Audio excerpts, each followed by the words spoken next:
നമസ്കാരം. ഇന്നത്തെ 10 പ്രധാന വാർത്തകളിലേക്ക്. പുതിയ രാഷ്ട്രീയ പാർട്ടി രൂപീകരിക്കുമെന്ന PV അൻവർ MLA. മതേതരത്തിൽ ഊന്നി ദളിത് പിന്നോക്കക്കാരെയും കൂട്ടിച്ചേർത്തായിരിക്കും പുതിയ പാർട്ടി. സംസ്ഥാനത്തെ എല്ലാ പഞ്ചായത്തുകളിലും പാർട്ടിക്ക് സ്ഥാനാർത്ഥികൾ ഉണ്ടാകുമെന്നും MLA. മുഖ്യമന്ത്രി പിണറായി വിജയന്റെ അഭിമുഖവുമായി ബന്ധപ്പെട്ട് ഉയർന്ന വിവാദങ്ങളിൽ പിണറായിക്ക് പ്രതിരോധം തീർത്ത മന്ത്രി മുഹമ്മദ് റിയാസ്. അഭിമുഖം കൊടുക്കാൻ PR ഏജൻസിയുടെ സഹായം ആവശ്യമില്ലെന്നും ഇടതുപക്ഷ രാഷ്ട്രീയം പറയുമെന്നും മുഹമ്മദ് റിയാസ്. ബലാത്സംഗ കേസ് എതിരാകില്ലെന്ന നിഗമനത്തെ തുടർന്ന് നടൻ നിവിൻ പോളി മുൻകൂർ ജാമ്യം തേടില്ല. FIR റദ്ദാക്കാൻ അപേക്ഷ നൽകേണ്ടതില്ലെന്ന നടന്റെ തീരുമാനം. നിവിൻ പോളി ഉൾപ്പെടെ 6 പേർ കൂട്ടബലാത്സംഗം ചെയ്തുവെന്നാണ് യുവതിയുടെ പരാതി.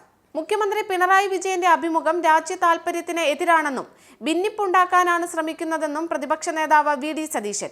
രാജ്യത്ത് മതസ്പർദ്ധ ഉണ്ടാക്കുന്നതിനായി BJP പറയുന്ന കാര്യങ്ങളാണ് PR ഏജൻസി എഴുതി കൊടുത്തതെന്നും VD സതീശൻ. മഹാത്മാഗാന്ധിയുടെ ജീവിതം എന്നും പ്രചോദനമെന്ന പ്രധാനമന്ത്രി നരേന്ദ്രമോദി. രാജ്ഘട്ടിൽ മഹാത്മാഗാന്ധിയുടെ സമാധിയിൽ പുഷ്പാർച്ചന നടത്തി. സത്യത്തിലും ഐക്യത്തിലും സമത്വത്തിലും അധിഷ്ഠിതമായ ജീവിതമായിരുന്നു മഹാത്മാഗാന്ധിയുടേതെന്നും പ്രധാനമന്ത്രി. കേരളത്തിന് വെള്ളപ്പൊക്ക ദുരിതാശ്വാസവുമായി 145.60 കോടി രൂപ അനുവദിച്ച കേന്ദ്രം. NDRFിൽ നിന്നുള്ള അധിക ഫണ്ടായാണ് തുക അനുവദിച്ചിരിക്കുന്നത്. വയനാട് ഉരുൾപൊട്ടലുമായി ബന്ധപ്പെട്ട ദുരിതാശ്വാസത്തിന് തീരുമാനമായില്ല. ഈ ശൈത്യകാലം ബ്രിട്ടീഷുകാർക്ക് ദുരിതകാലമാകും. ഇക്കുറി ഊർജ്ജ ഉപയോഗത്തിന് പരിധി നിശ്ചയിക്കുമെന്ന റിപ്പോർട്ട്.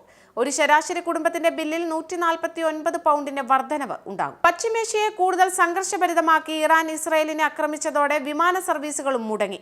ജർമ്മനിയിൽ നിന്ന് ഇന്ത്യയിൽ എത്തേണ്ടിയിരുന്ന 2 വിമാനങ്ങൾ പാതി വഴിയിൽ തിരികെ ജർമ്മനിയിലേക്ക് മടങ്ങി. ലുഫ്താൻസയുടെ വിമാനങ്ങളാണ് തിരികെ പോയത്. ഇറാന്റെ മിസൈൽ ആക്രമണങ്ങൾക്ക് പിന്നാലെ സെൻട്രൽ ഇസ്രായേലിലെ ജാഫയിൽ വെടിവെപ്പിൽ 8 മരണം. ഭീകരാക്രമണമാണ് നടന്നതെന്ന വിലയിരുത്തൽ.